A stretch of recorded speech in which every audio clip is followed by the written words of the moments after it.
Para la conferencia que dará Mirko Ilić sobre el diseño de la derecha y la izquierda.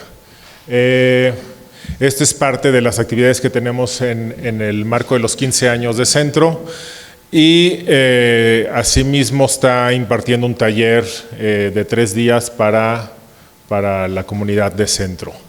Mirko Ilić nació en Bosnia y más tarde se educa en Croacia, donde empieza a trabajar como ilustrador, para carteles, para portadas de discos, y en 1986 se muda a Estados Unidos, donde ejerce diferentes tipos de trabajo. Principalmente se vuelve el director artístico de la revista Time y más adelante para la parte de opinión en el New York Times. En 1995 forma su propio estudio, Mirko Ilić Corp, donde se dedica principalmente a la animación, el cine y el diseño gráfico. Ha impartido también muchísimas clases en diferentes escuelas, estuvo en Cooper Union y hasta ahora enseña en la School of Visual Arts. Esta es nada más parte de una introducción a lo que veremos también hoy de que nos tiene que hablar. Muchas gracias a todos.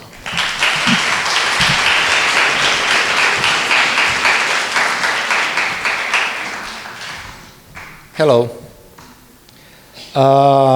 Where to start? This is going to be kind of a strange lecture. It's going to be gloom and doom because I originally wanted to talk about design of dissent more, but what is happening lately, especially in my little country, USA, I think I need to address some problems. Let's start from beginning. By the way, if you have any questions, and I know this is school and you're not supposed to ask questions, but if you have any questions, just raise hand. Because I'm going to talk on beginning about neo-Nazis, try to not raise right hand. just to not have some confusion here. Okay. Let's start. You notice I have a really nice shirt. Okay. Very important. I like nice shirts.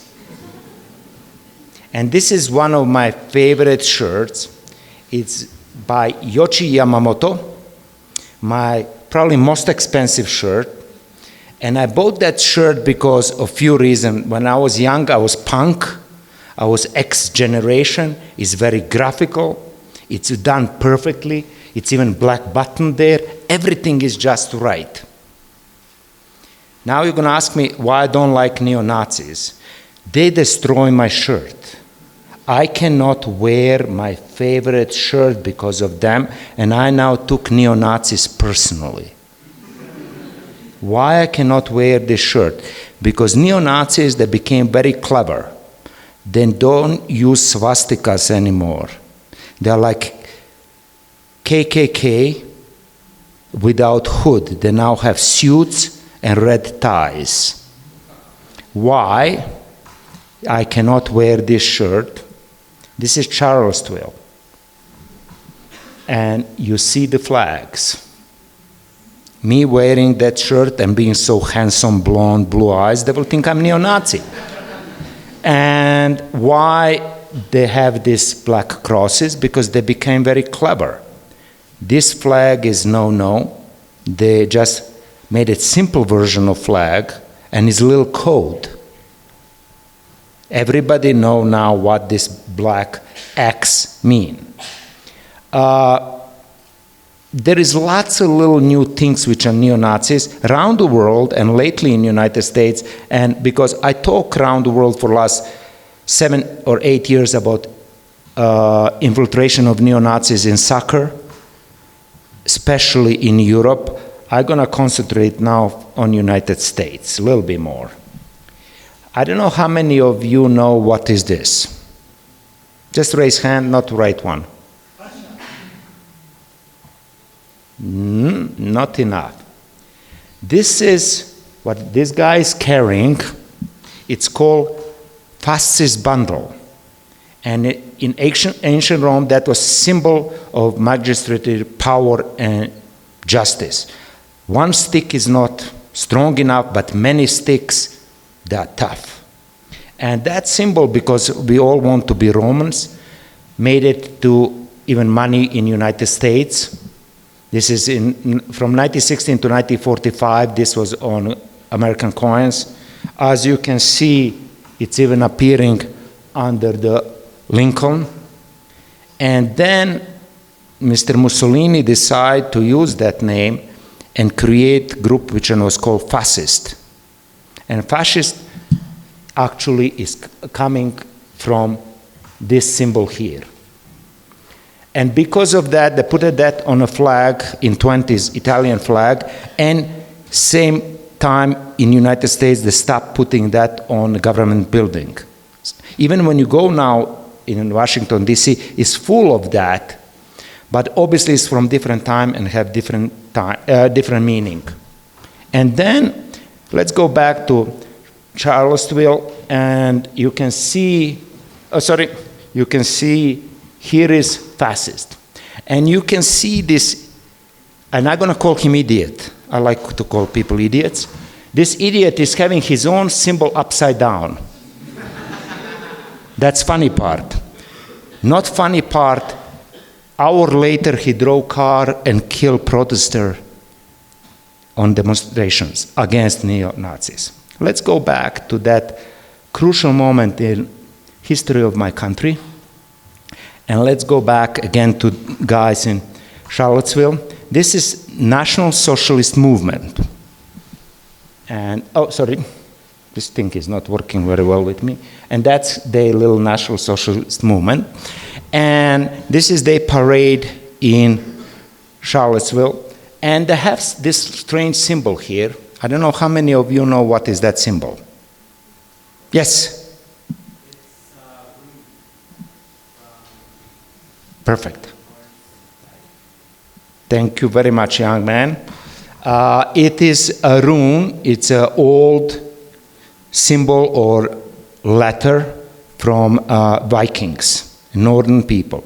And this is how the runes they look. And this is what guys that was having. It's home, heritage, tradition, and nobility. So amazing. And you will say, good guys, except, I don't know if you know a guy called Hitler. He, Goebbels, and few other guys that was thinking that descendants of Vikings, tall, handsome, blonde. And because of that, they decide to take all the insignia.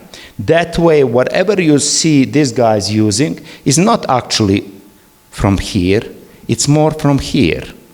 All major SS divisions that had runes as a symbol, this is, as you can see, one version, this is another version, and it's nothing to do with Vikings. The Vikings actually, can you imagine Vikings got bad rap? It's Nazis. Let's go back to same picture, and we have this symbol.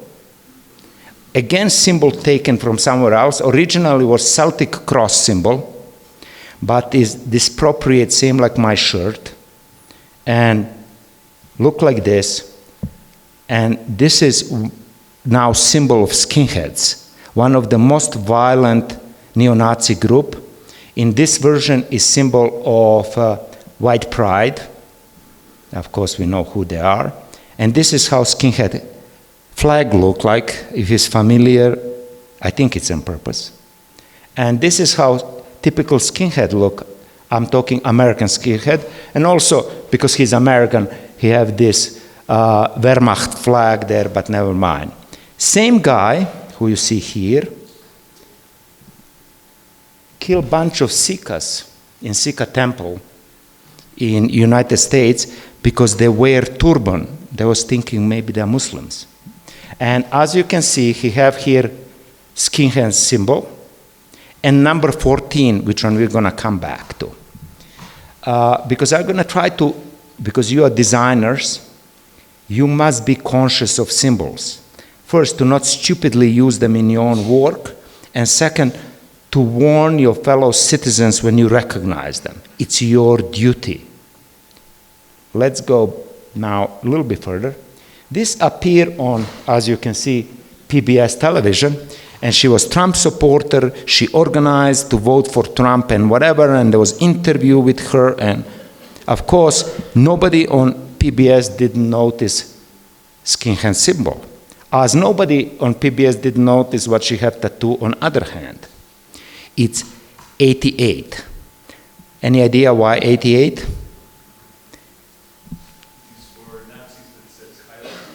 Exactly, it's 8 letter of alphabet, say Hi Hitler. That's the new code. And she appeared on PBC, supporter of Trump. He's great, he's amazing, and they interview her, and nobody had idea with whom they're talking. That's why these guys, they have here 88, but they have 14 in front, again that 14. In 1488, absolutely nothing happened. That was the most boring year probably in history of humanity. But they have that year. Why? Because they have 2 codes here. One is 14 and one is 88. Now we know what 88 mean, but we don't know what 14 mean. Because obviously it's showing up again, we are on same place in Charlottesville, and 14 is here. Why 14? It's 14 words, statement of one of the leaders of white supremacists, and here they are.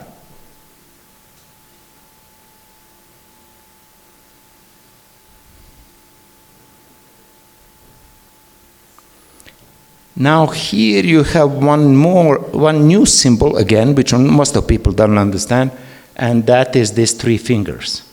And one think, why 3 fingers? Because that's how Wehrmacht was pledging allegiance to Führer, raising 3 fingers up. And we have that in the United States. And except these 3 fingers, people sometimes confuse for this. This is Mr. Milo, Make America Great Again. And do you know what this means? It's white power. It's WP. And you're going to see lots of people who have speeches, it's talking like this. Before was, if you're a scuba diver, and I'm a scuba diver, this was signed for okay. They disappropriated that. And quite few organizations try to explain, oh, that's nothing, that means nothing, that's by mistake and whatever. Explain to me this mistake, why half people is saluting Hi Hitler and half people have next to this neo-Nazi flag this sign? Or why this Alabama narcotic officers photographing after successful raid, they all have sign? Because they're proud who they are. Here is one more. It's 28, and it's blood and honor. It's B and H. I just want to point you one thing which is important. As you know, my government is trying to put Antifa on terrorist list as a terrorist group. Only people who these guys are afraid is Antifa. That's why they put it. This is their record, and they put it like how successful they're fighting Antifa. By the way, how many of you know why blood and honor? That's what Hitler Jungen have engraved on their knives for cutting throats. It's such a nice, like you reach to your past. It's such a romantic thing. And I'm not going to go in dark side too much, but Antifa, I'm going to just show you this picture because I think it's amazing.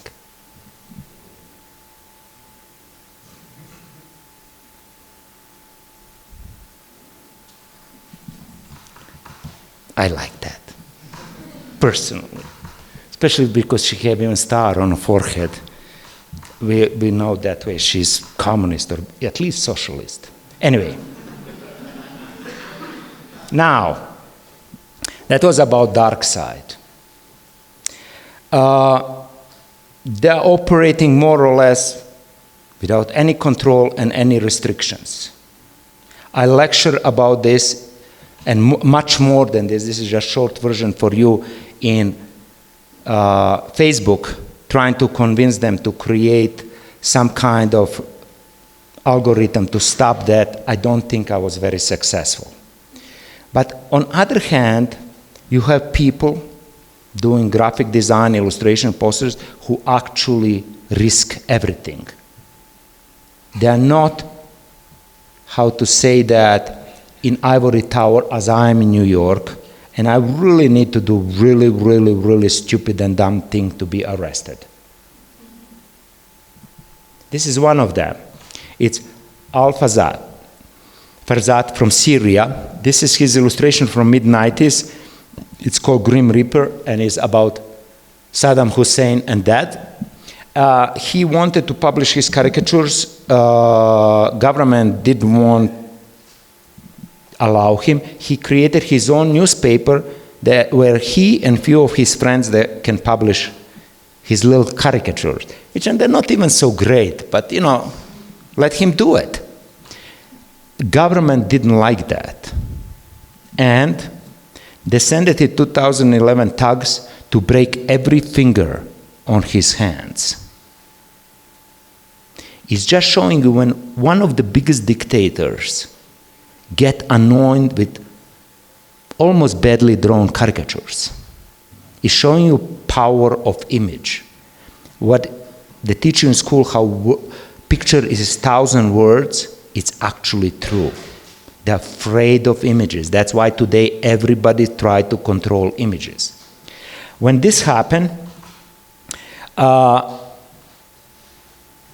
these thugs, they misunderstood something. Artists create art with brain, not with fingers. Breaking fingers to artists doesn't stop art. One thing. Second thing, reaction of the world, especially people in caricature, was amazing, and I'm going to show you some of these drawings from all around the world.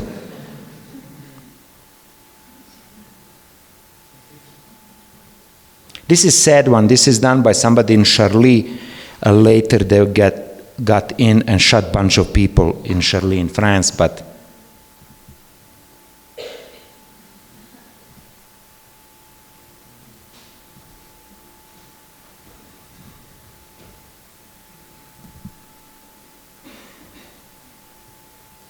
now, yesterday, I was explaining to young people, and some of you was not there. By the way, yesterday I had a lecture.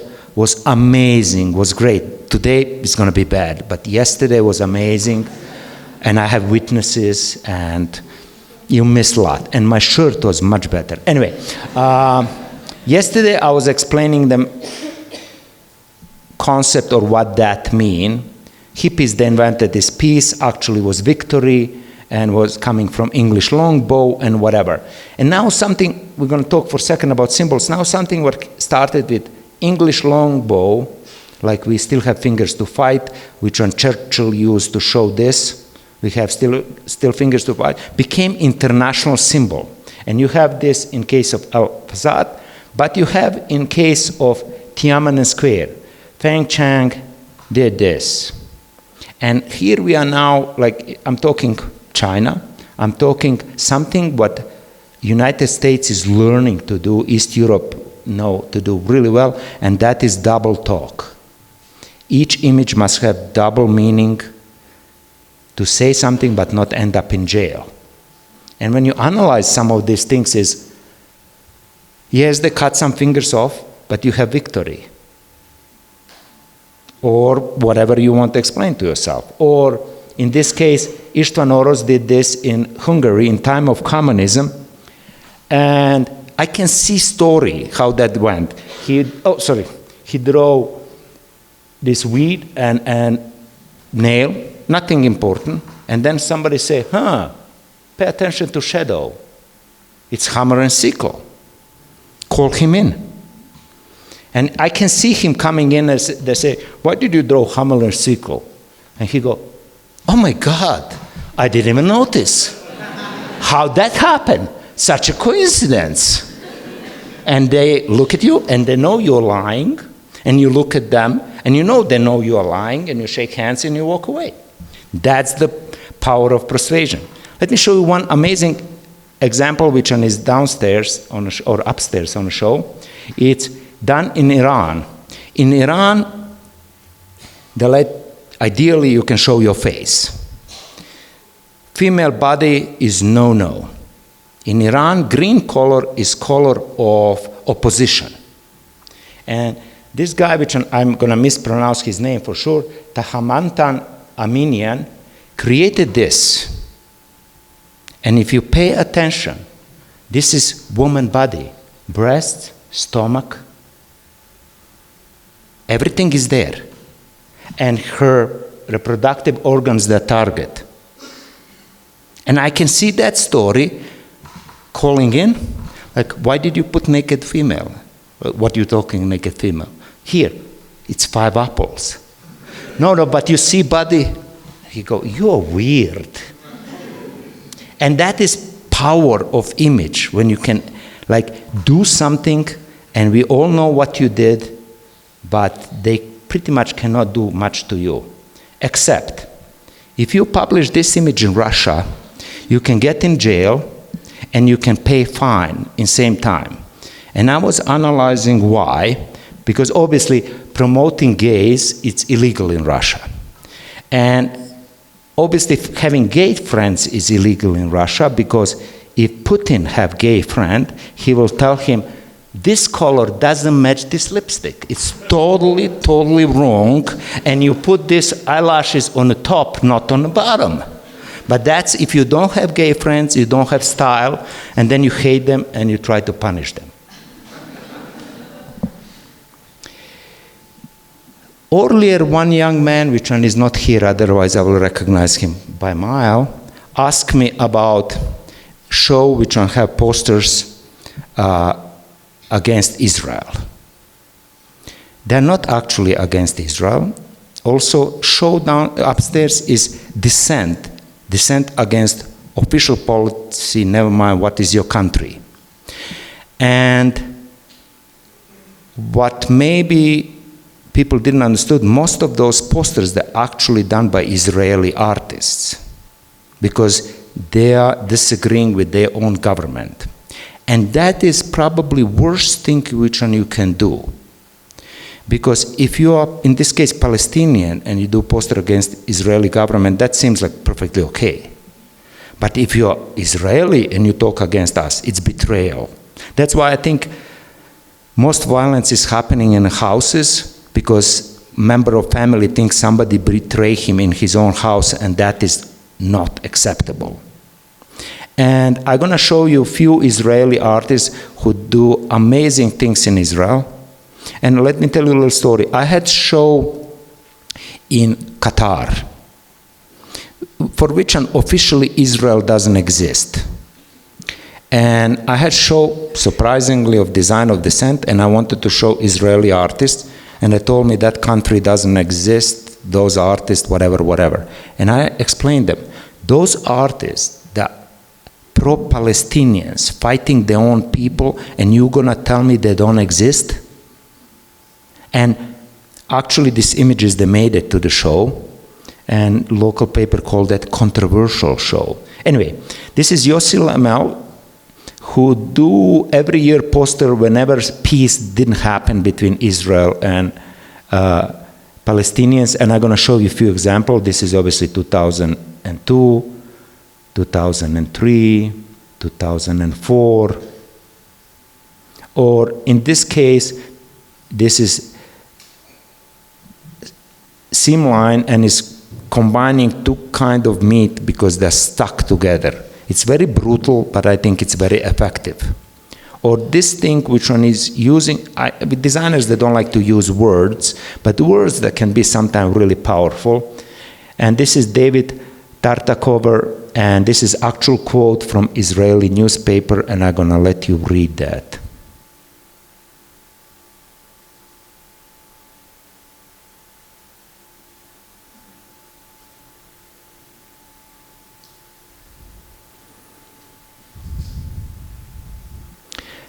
power of the words and a little twist, they can do amazing things visually. This is Lipa Pierce from UK, or this amazing poster by Yu Chan from USA, when one word is disappearing from vocabulary, but other one is still with us. Juxtaposition sometimes of image and text can do amazing things and funny things.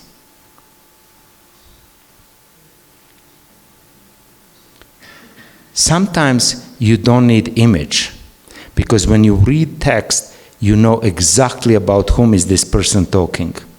And this was, by the way, John Yates, and this is Elizabeth Resnick. I'm going to let you read this.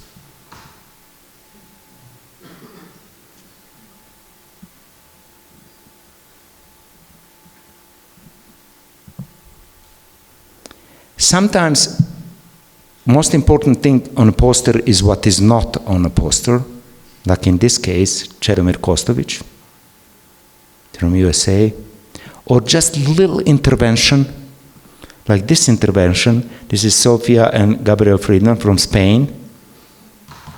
I don't need to translate this to you. Or sometimes really clever and immediate idea. And this is image from Abu Ghraib, Iraq,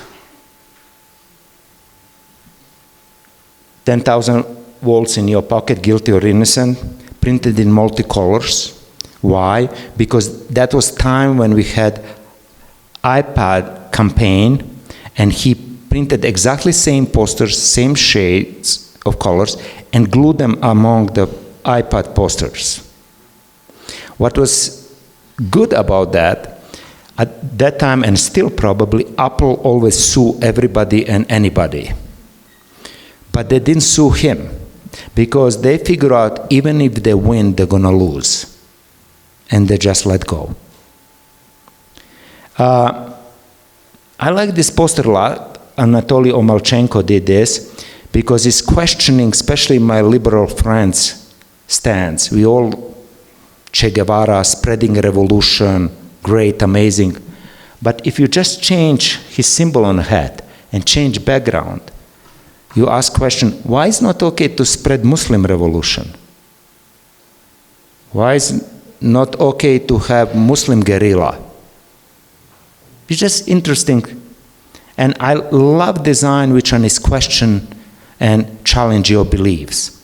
Let's go back to the peace sign or victory sign, which even appear now in Arab Spring, and it's like victory through the internet, because Arab Spring was organized to internet through social media. And I'm going to show you a few funny images how in middle of Egypt, symbols from some far countries that appear for some strange reason. This is wall which an government built to stop protesters, and protesters that decide to paint smiley face. By the way, smiley face, because of social media, is probably today most used symbol ever. Second one is actually I love New York and all those versions. Does anybody know who did smiley face? You know, there is actual person. Everything is done by person. What is so sarcastic, because very often we try to judge people by their work. Guy who did smiley face have saddest face in the world. And you think I'm lying to you? Let me introduce you to author of smiley face. Harvey Roseball created that 50 years ago for his insurance company. Look at that face. He's punished to draw all these smiley faces. He's like, give me Prozac, save me, give me Prozac. I don't know what to add to it. He's surrounded with smiley faces. He's like, if I see one more smiley face, I'm going to kill somebody. Let's go back to Egypt. Look at this. Guy Farkas, who planned to kill in gunpowder plot in, what was that, 1605, Destroy Parliament became so novel by Alan Moore, became then movie, and then became symbol for anonymous group, hacker activist group, suddenly appear as a sphinx or pharaoh in Egypt. How to put that together?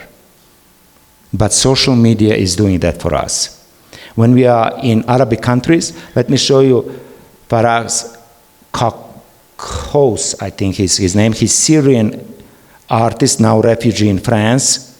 And this is his interpretation of what happened in Syria. This is Daesh, which actually just want oil. This is El Presidente with kids. This is small president which suddenly became powerful. For you who don't know, this is symbol of Russia, by the way. And this is his poster about refugees.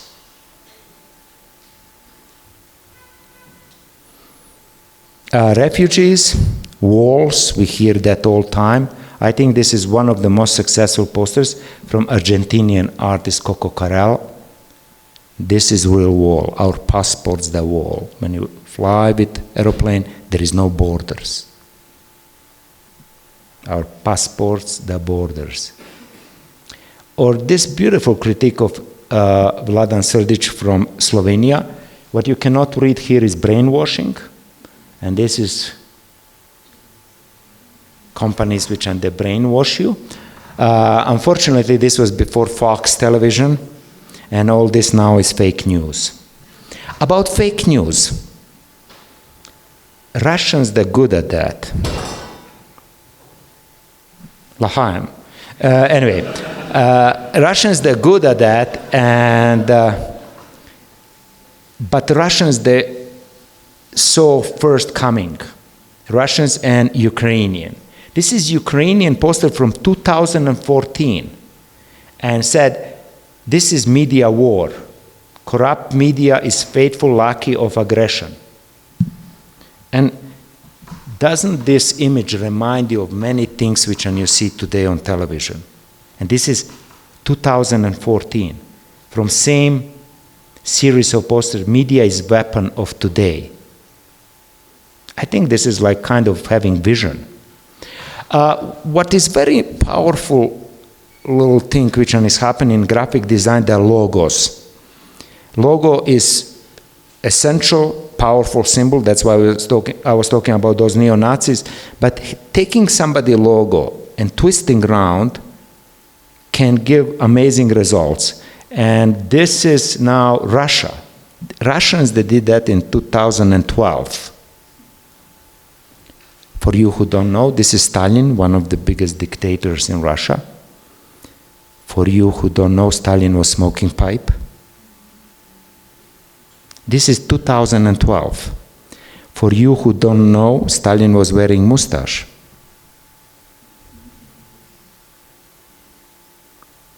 This positioning of Twitter logo, it's perfect.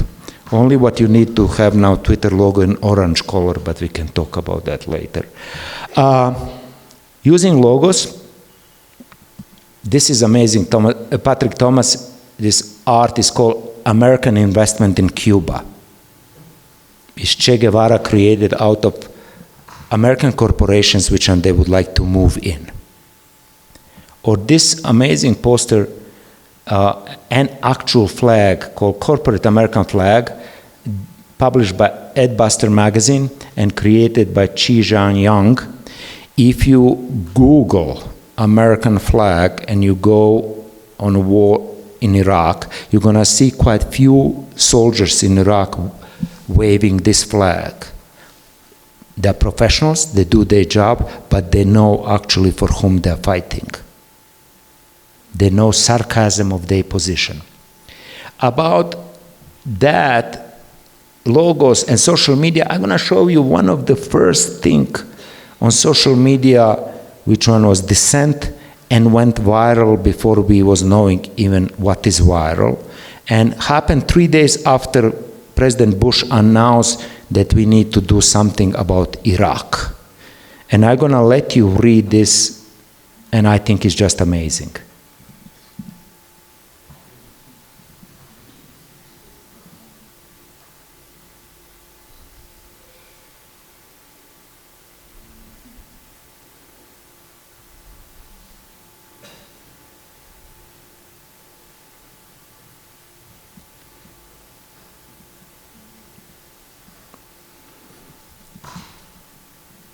you see this little piece of art and you know everything. It's like, it's not even reading between lines, it's reading between logos. And using logo and literally twisting a little bit and adjusting can be extremely powerful. And if you don't believe me,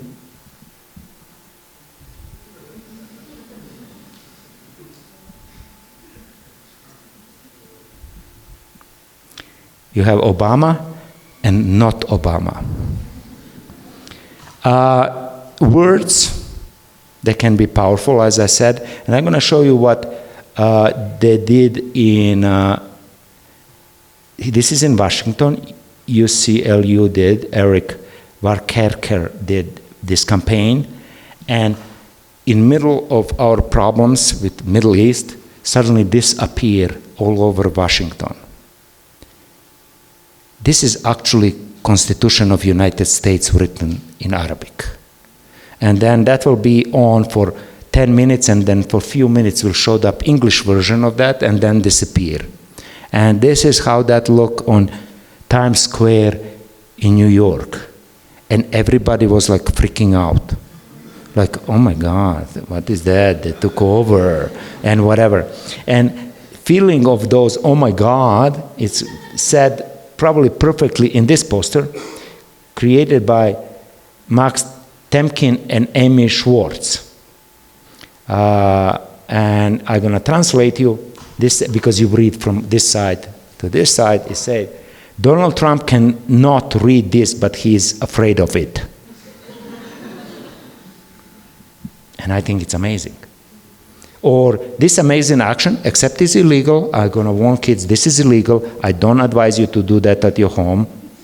When Trump moved in White House, Greenpeace did this. There was construction next to and they put this flag. On day when he moved in and went on his window to be proud of himself, this is what was waving in front of him. Again, illegal action, danger action, no, don't do that. But there are some legal things which you can do in the United States. For example, nobody stop you to put projector on your van. Nobody can stop you to park your van as long as you pay parking. And nobody stop you to project that on the buildings because you are actually not destroying them, it's just projection. And because of that, you can project on Trump Hotel. Liz Gorman did this with Robin Bell. And you can continue changing transparencies.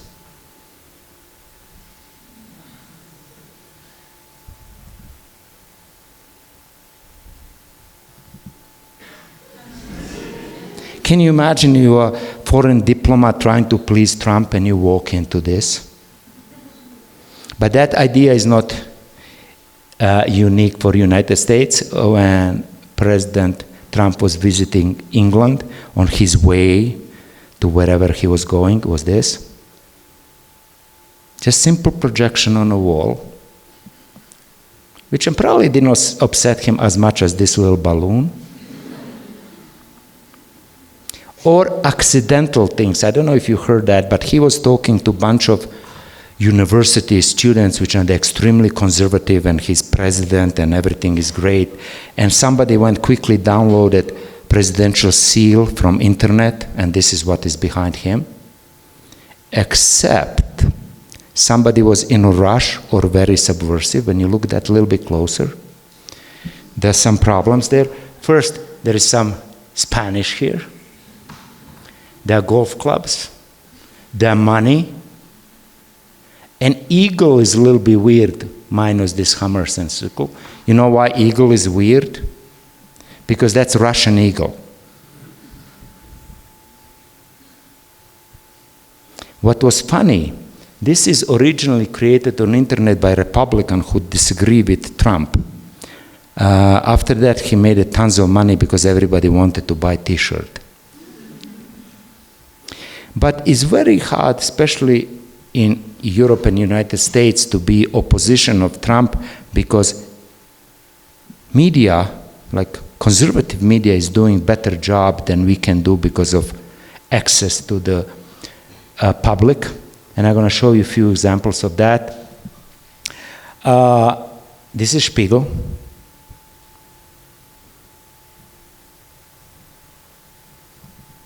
Another Spiegel.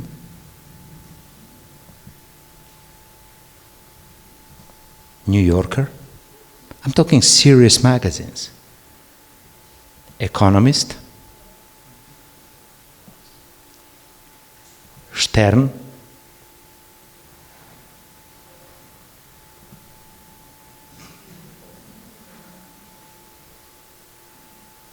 New Yorker. Let's go back to Economist.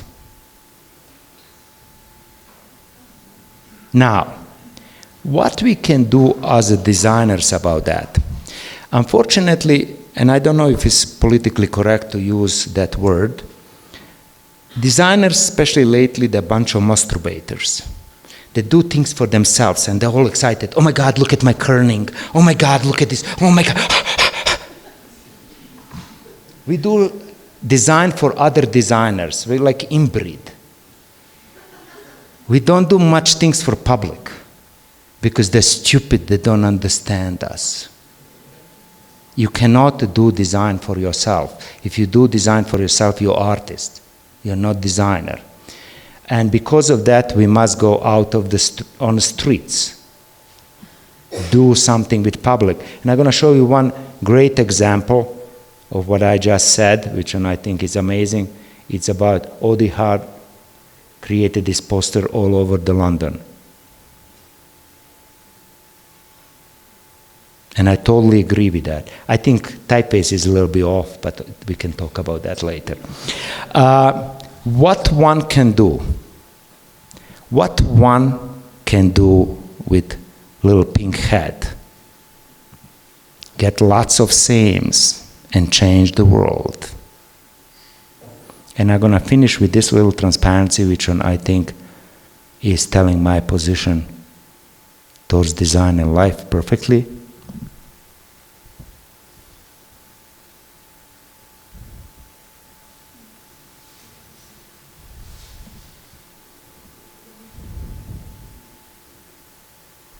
And that's that.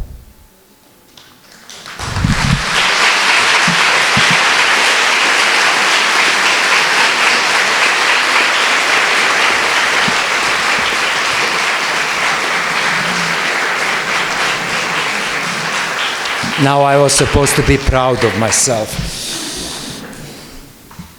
Now it's time for questions. Whoever was yesterday on lecture, they know if you don't ask questions, I'm going to make you do it. If I point one of you, if I don't get soon question, and you don't have question, you're doing push-ups in front of everybody. It's good for you, trust me. Yes. Yes.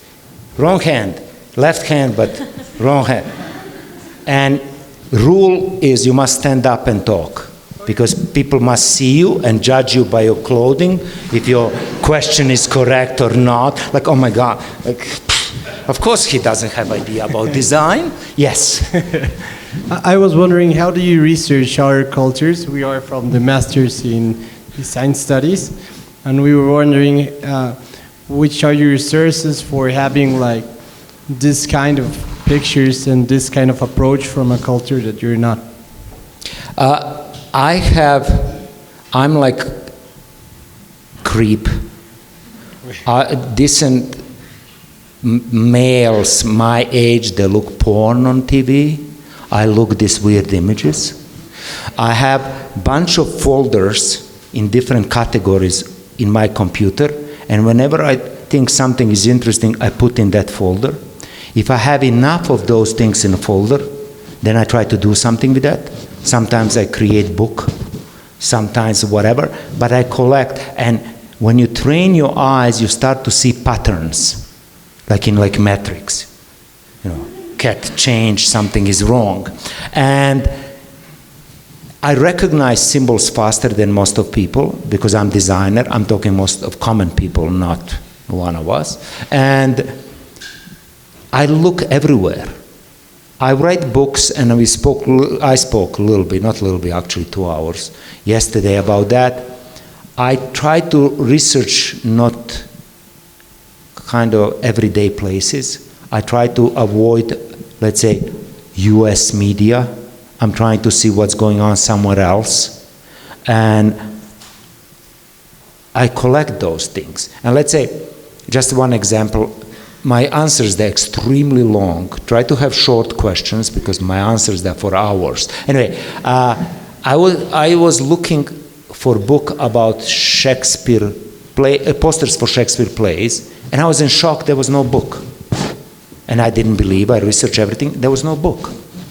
After 500 years of Shakespeare, we don't have a book about his plays. And I then saw light just came down on me, and voice said, you need to do that book. And I went to do that book. My rule number 1 was to research every possible Shakespeare play in every possible country, but not USA. I have Hamlet from Palestinian National Theater in a book. I have amazing posters from Georgia. I'm talking Georgia, Russia. And because I wanted to introduce to Americans, kids, students, and professionals, something what is not pre-digested as McDonald's. And you go in some archives of some strange countries, some strange archives, and then you come across some other things and you put them in your folders, and things that piling up, and sometimes they're worth it something, sometimes they're just for my amusement. Thank you very much. That's a short answer, sorry. Yeah, it was great. Whoever asks next question, I promise answer is going to be much shorter. Yes? No? Oh, yeah. You stand up at least if you don't want microphone.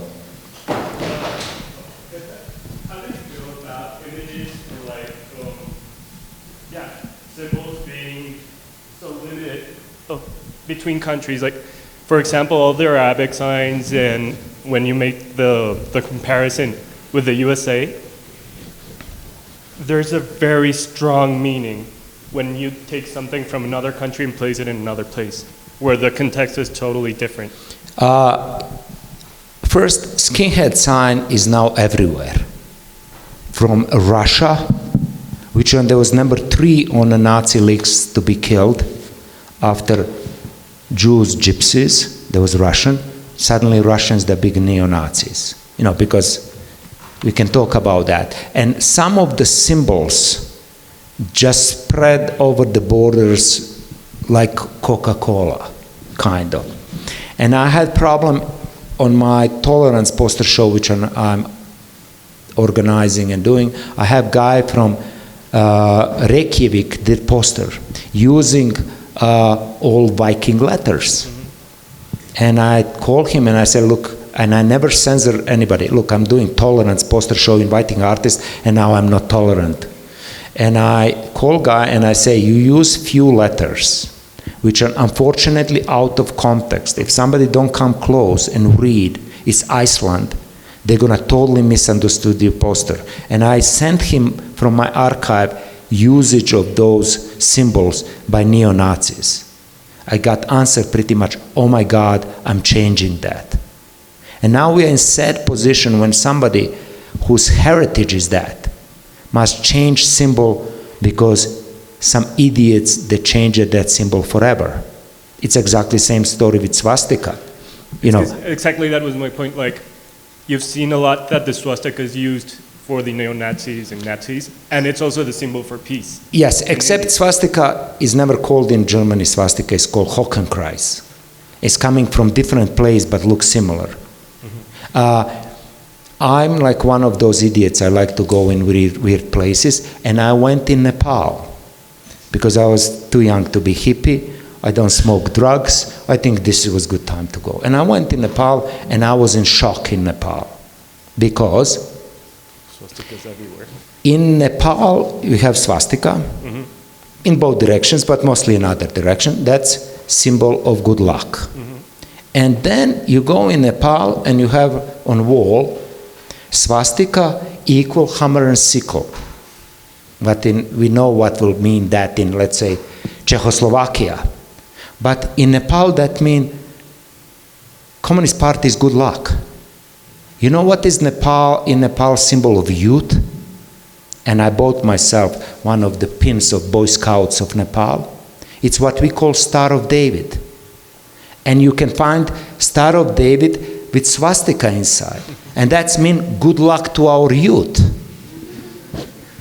And I cannot tell nothing to them. We messed up that. But in their environment, they can continue using because nobody get goosebumps. If I saw that in any other, even there I was like a little bit uncomfortable, but in any other place that will give me goosebumps. But there is no afterthoughts. You know. It's because, for example, I traveled to Morocco and I saw they use this hood, like the KKKs, and it's exactly the same. Like the context you can have in some country. In Spain, they use that on all religious processions because that was symbol of organization, which is kind of slightly better than KKK. It's called Spanish Inquisition.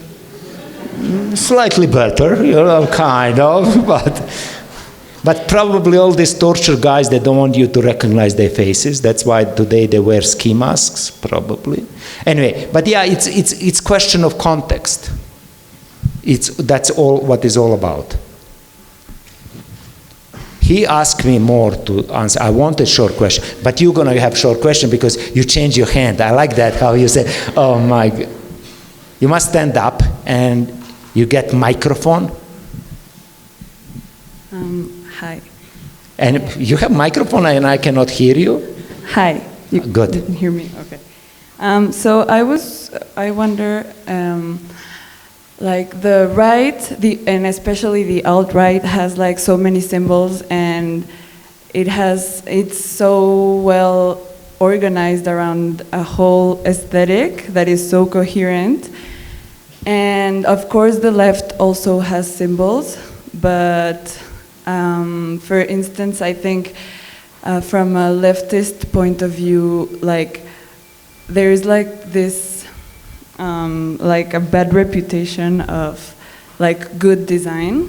Like you see among, like for instance, with my leftist friends, they're like. Oh, you're not leftist? No, you're yes, I am, but like don't bail out on me. Careful. I outed you in front of everybody. No, but like for people who are like really engaged with the left, we have like a. Like we don't trust something that is really good design. Like we think, oh, it's marketing or something like that. And I think the left could benefit a lot from being more organized and having like being more aesthetic and being more. Yes, exactly. So why do you think this is so hard and it has been so hard for the left, and also what could we do about it? Okay, now you had long question, I need to have short answer. This is short answer. When you put three right-wing guys together, first thing which one they do, they decide color of uniform. When you put three left-wing guys together, first thing they do, they establish 4 parties. Democracy is messy. Democracy was always messy.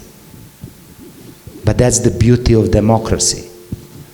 You know who is Paolo Garetto? No. Okay, everybody write down Paolo Garetto. Amazing illustrator, did some of the best covers of Fortune magazine in 1930s, some of probably best covers of Vanity Fair.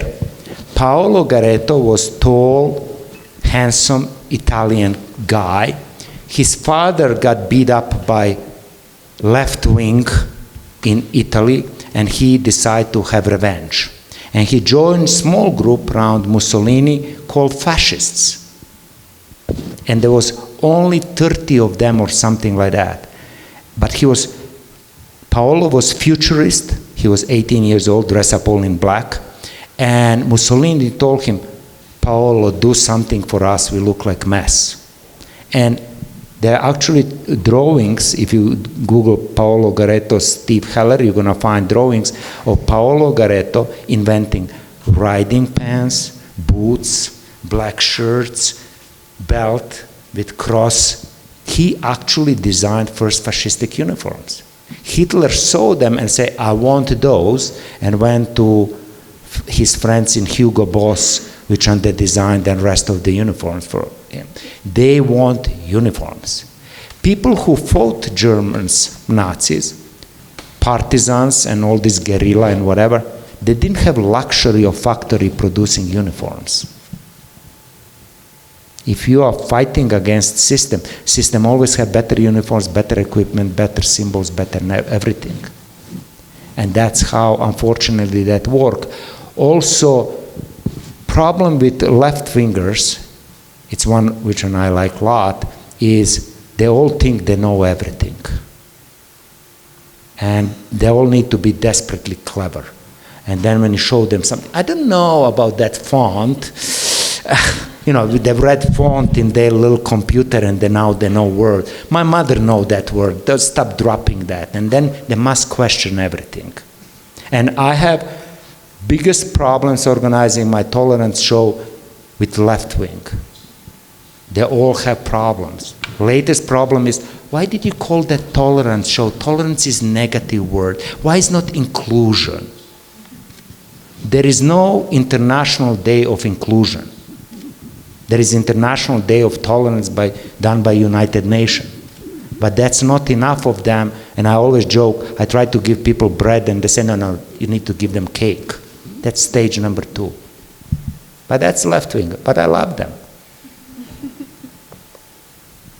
Yes, nobody asking questions here. And you are left wing from your point of view, but from my point of view, you're right wing. If I don't hear question from here, I'm going to ask this man with the beard to ask me a question. Because he was like this, like thinker.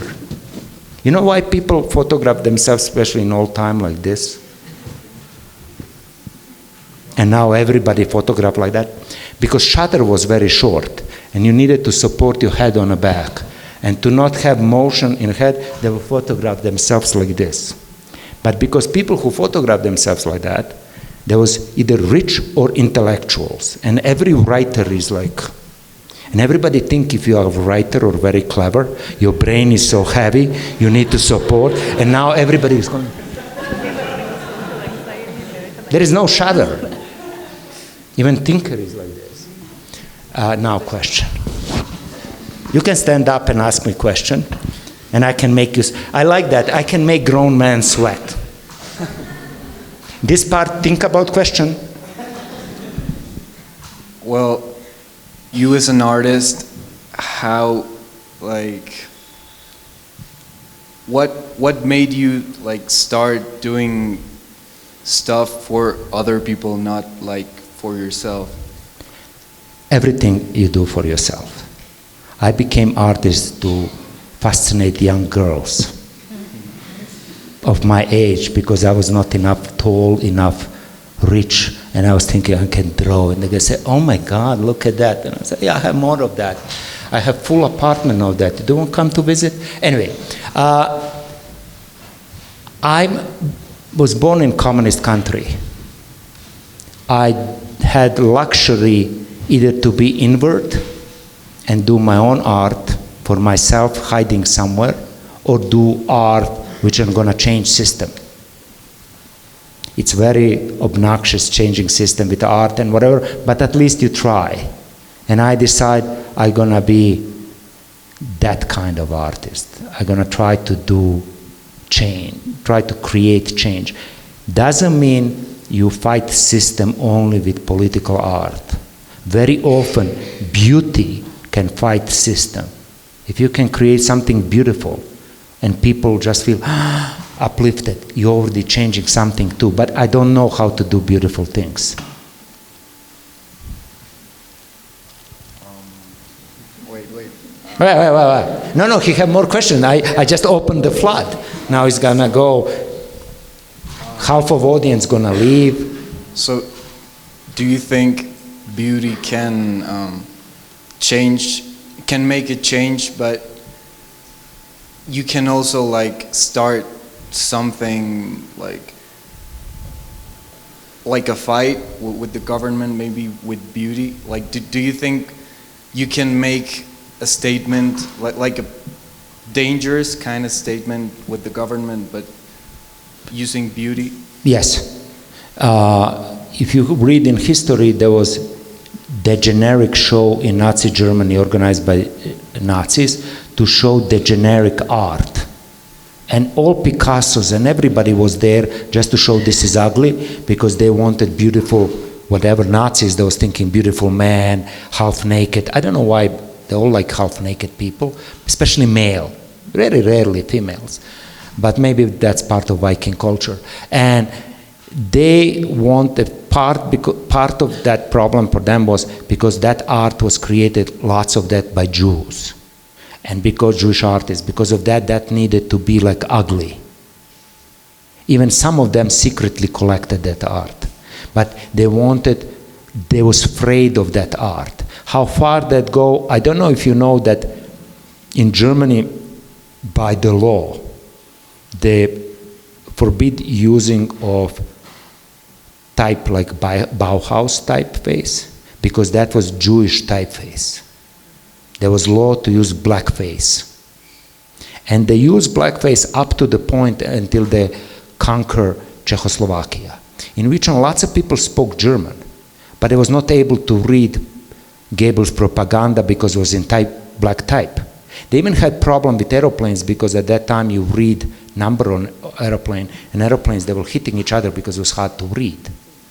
And then, I think it was Bormann or something like that, Hitler ordered to him, send a letter, enough of black face, we're going to go back to Jewish face because it's causing problem, we cannot sell propaganda. And you can find date of that letter, and you can see now whatever is not black face German Nazi literature is actually up from that date. They tried to fight that, but in some cases just didn't work. Okay. And do you think that you can make art with You have right for 3 questions. Oh, all right. Last one. Do you think you can make art without any aesthetic, like without any beauty, like just pure ugliness, without like symmetry? Depend what is beautiful, what is ugly. It's totally individual. Let's say, if I with this lecture change mind of one single person here, I consider my lecture successful. I cannot please all of you. I don't care. I'm not Kardashian. Because of that, if show which one is upstairs, change one single person, this is success. What is beauty? Is Francis Bacon paintings beautiful to you? I don't know. Okay, now you're going to Google. Yeah. Funny part is about Francis Bacon, because somebody said yes. Wrong hand, but never mind. Francis Bacon was paying lots of taxes in England, doing really creepy things, Pope, cardinals, whatever, buddies, whatever. And his lawyer told him, you must move immediately in Switzerland before the end of the year, because otherwise you're going to pay tons of taxes. That was time when Rolling Stones, everybody was leaving England. And Francis Bacon didn't react. And lawyer called him next week, you must move. And Francis Bacon didn't react. And lawyer called him again and said, why you don't want to move in Switzerland? And Francis Bacon said, all this fucking scenery, beauty, it depends. All right, thank you. Or you have another ugly story. Supposedly Nazi guy walked to Picasso studio, and there was small version of Guernica. And he went, ooh, you did this? And Picasso said, no, you did that. Sit down. Thank you. Yes. Stand up, let me hear you roar. Or what is this now? Fight, whoever win. Stage. Yes. Okay. Don't leave me now. Now is your time to ask a question. Don't leave me now. Anyway. How do you know the limit or like the standard of freedom of expression like worldwide? I mean, you showed us a picture of Putin, and I know like in Russia, and as a Russian, you cannot like publish that because it's illegal. But like, are there any like standards of publishing? Or? Yes, there are, and we spoke that earlier. I'm organized. I said, let's put it this way.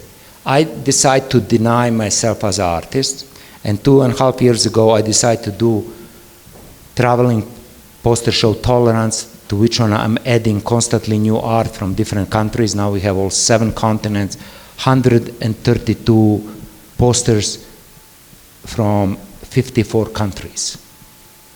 And I'm trying to get this show everywhere, and I know limitations of some countries. Funny, let's say I have 2 posters with swastika, which I cannot show in Germany and Austria and some other countries because it's illegal to display symbols of hate. I had show in Russia with rainbow colors because in that town, mayor didn't like president and he allowed that to happen, sometimes happen. But I compromise to the certain point. But some things, they must stay. And, you know, let's say in Arabic countries, they don't allow you to have naked body. I compromise not having naked body, but I'm not going to compromise to not have poster with Hebrew text on it. You know, because it's my game, because you see, easiest possible thing, and I do that sometimes, is to insult somebody. And I like to insult people, but I hate to insult people by mistake. I like to insult them on purpose.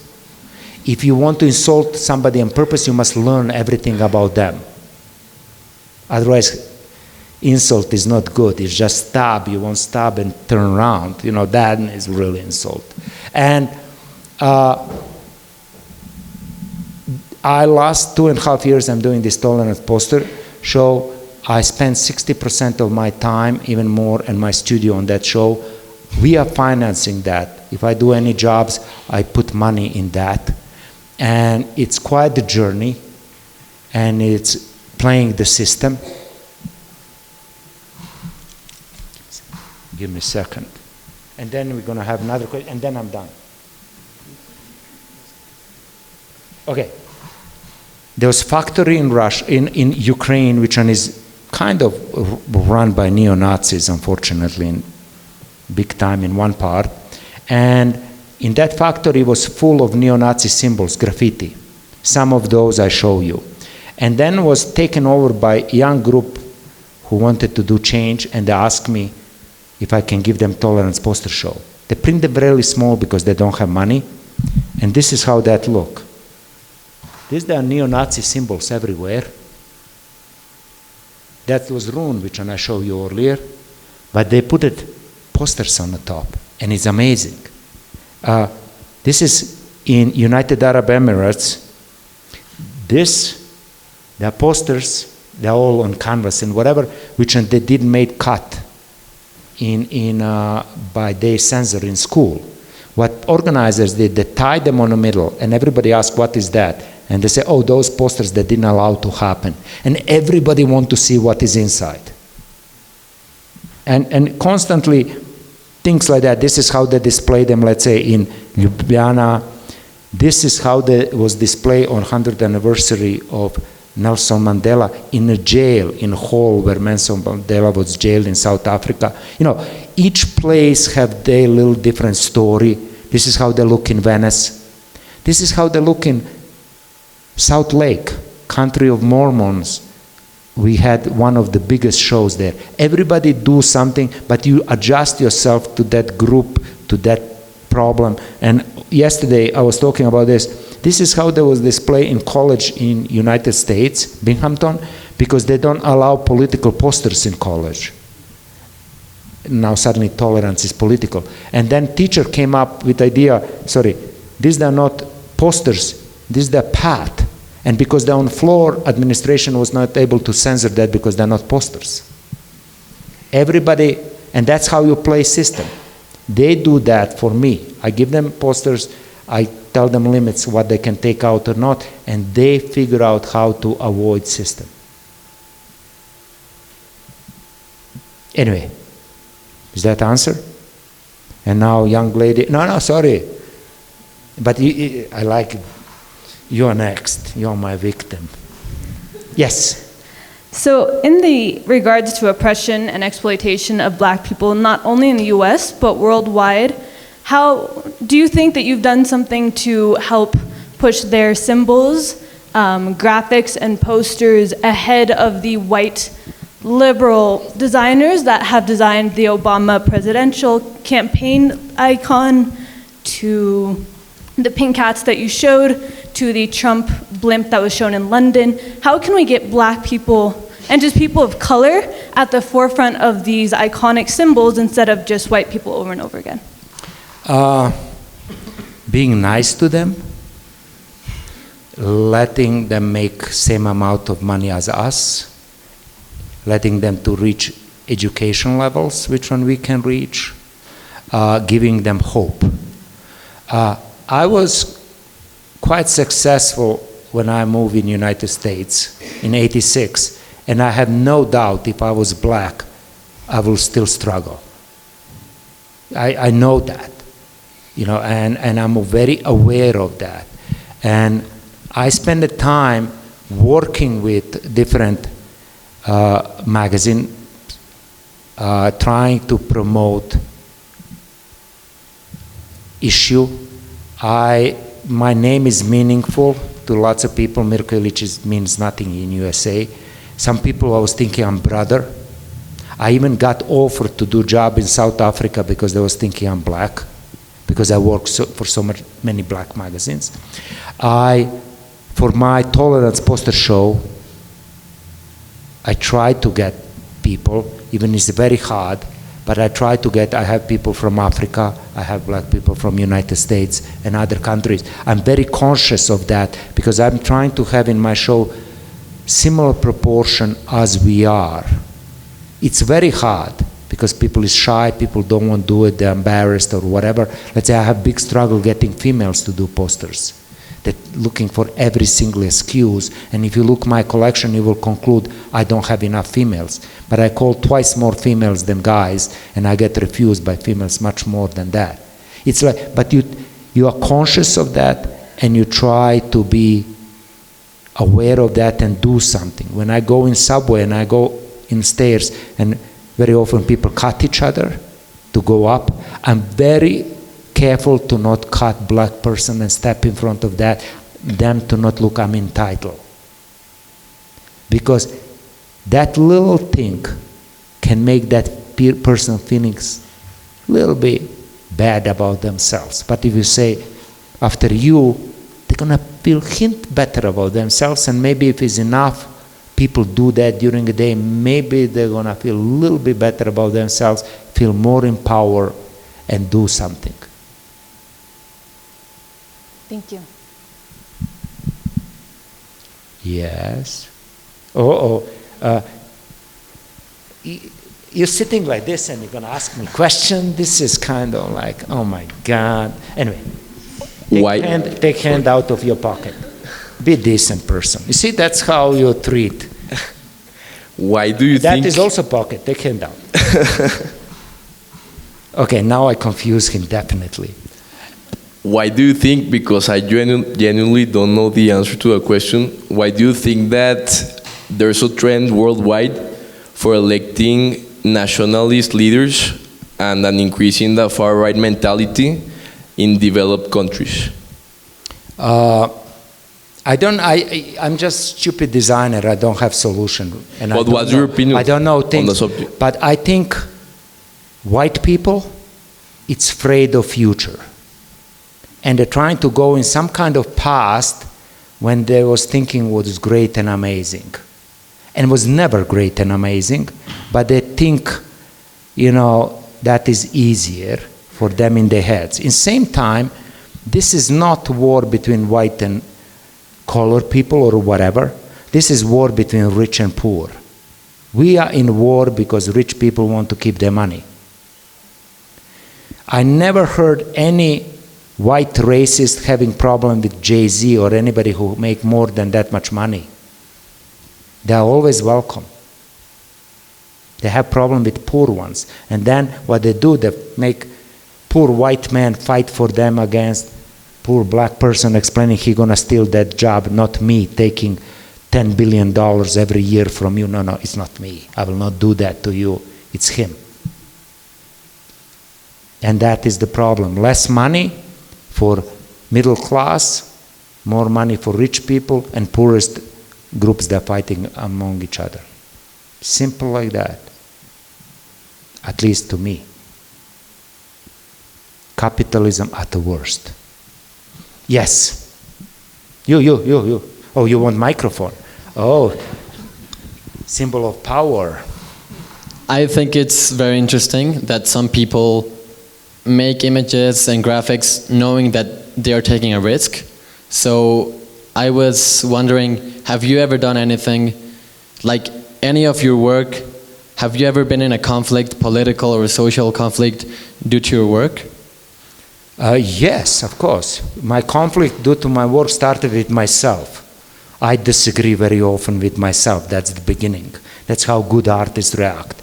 I disagree with lots of time with system. And I'm going to tell you a story which sounds like science fiction, but is not. I was actually working on a book with Design of Dissent. And 2 floors below me is Milton Glaser. I hope you know who is that. And we were working together on a book. And this is not exaggeration, you can ask Milton Glaser. And I told to lady which one was on the front, at that time my designer assistant, don't interrupt me if anybody call, we need to finish this. And suddenly in half of conversation she's coming with telephone. She said, I'm really sorry. It's somebody from office of president. I said, president of what? She said, President of United States. And Milton looked at me, I looked at that was time of Bush Jr.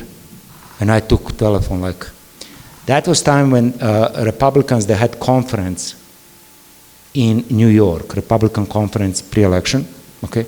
And I'm okay. And woman said, you are artist, famous, whatever in your community and whatever, Mr. President, whatever Bush is organizing a lunch party. It's $500 per plate.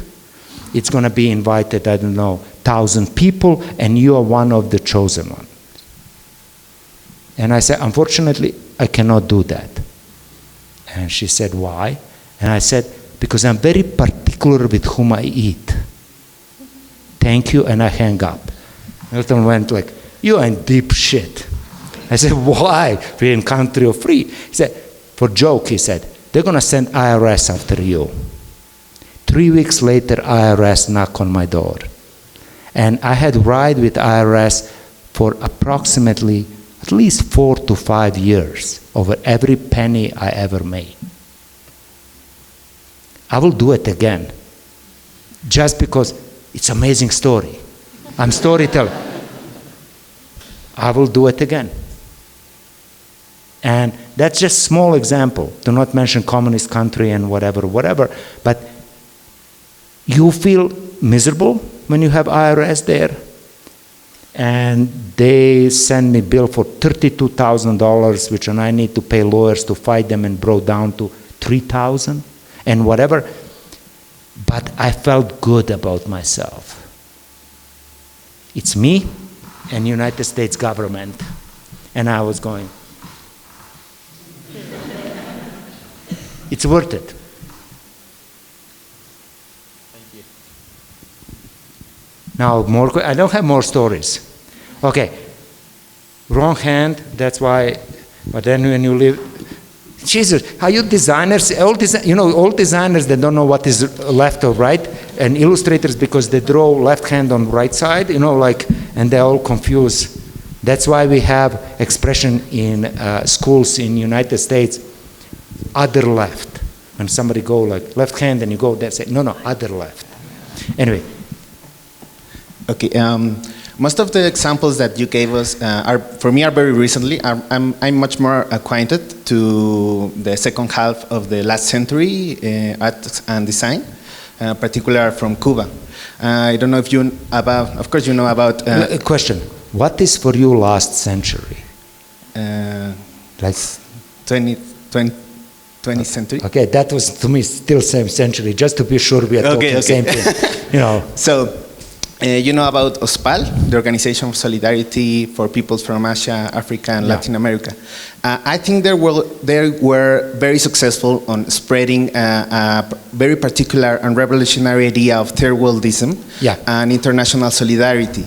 And I think that was because they were very linked. They were linked in organization and in their revolutionary practices between the different organizations, the liberation, national liberation movements and guerrillas, with the design and the idea and all of these new ideas from 60s and 70s. Okay. Do you think that nowadays we can find a similar effort? It does exist. You know, you have any notice of any news of this? Partly why I didn't address those, because on long run, this is still government-sponsored art. You know, that's why I don't touch that. Even in some interpretation, which especially when it happened in Africa and whatever, became the right thing. Except now, Shepard Fairey took all of this and created into merchandise, but that's another story. I try to here promote what individual did against all odds. This is not certain belief. These are people from all different, aspects of life and belief. I think some of the Cuban posters, that was amazing. I think Russian art up to the showing of Stalin was amazing. Was like promise of new man, new things, but then disappear. I collect, let's say, I have first books of Rodachenko published. I have first book of Lisitsky. That's what I put my money in. I smell them, I touch them, I sleep with them and whatever. But I cannot forget that first person which did social realistic art was actually Lisitsky. I have those magazines, Russia Under Construction. He did glorification of Stalin. He's one of the first who switched side. And I totally understand. He will be dead if he didn't do it. But that still government is paying you. I'm curious about things which people do because they feel bad in their stomach. That's what I'm addressing. But knowing past is very important. Now, last question, because people is going like, no, its question is here. Question is here, microphone is here. Yes. Hello. Hi. So all the posters you showed us, they're so beautiful but simple at the same time. So simple? But not simple, but very smart, specific, clear. So I don't know a lot of things about what's happening in the world, and I understand them. So my question is, do they make them like that because they want people, for example, me to understand them? Or is it because the system makes them use less elements to show what they want to share?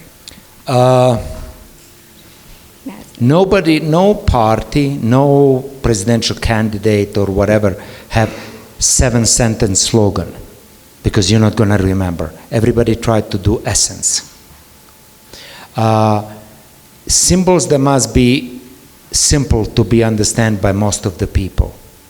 We spoke today in workshop.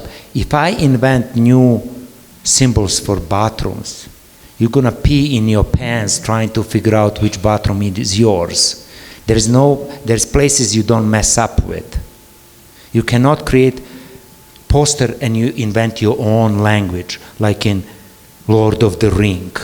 And you say, this is and everybody go. And you expect actual money, except if I cannot pay you with Lord of the Ring money. You know, and there are certain things which you must use to be understood by people.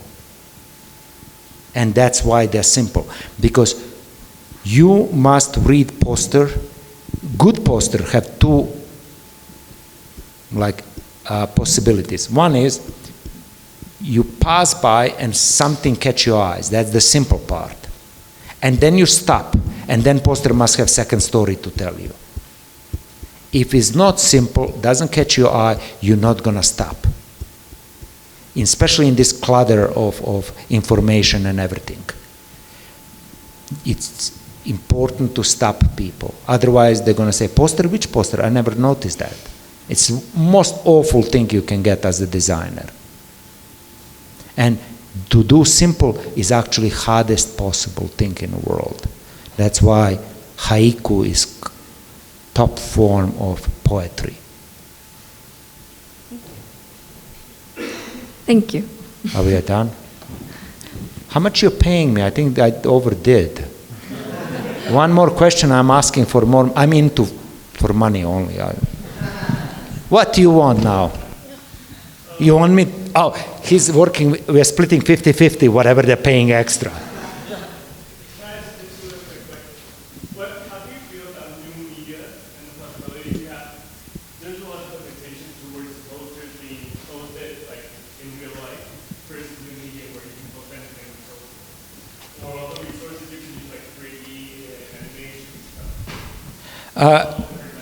New media is very tricky thing because for a long time I had in my office a little card which had like screen noise just on card and was written small type which said, information is not knowledge. Just because we have more knowledge accessible doesn't mean we are better informed. We need to learn how to digest that. We need to learn how to recognize that. I'm tired of seeing what people ate yesterday. You know, selfie with food, selfie. I'm tired of seeing their shoes, you know, like showing like my shoes. I'm like, it's disgusting. In New York, you go out of subway and everybody, moment when they're out of subway, they're on social media because something so important gonna happen. And everybody need to see the picture. It's like amazing. But how to go through that and find things which they actually inform you, it's challenge, but also if you figure out how that works, you can send your message to huge amount of people in short time. But it's just question how to do that. And I think to go in social media, you must have knowledge. To go in social media, you must have even knowledge how to send message. And we have lots of problem with social media because even people who work with social media, they don't know what they're doing. Because they think if crap is moving, it's good. Like if I see another GIF, I'm gonna jump through the window. Just because if you have piece of shit, they think it's better if piece of shit is moving. It's still a piece of shit. Thank you very much. On that note,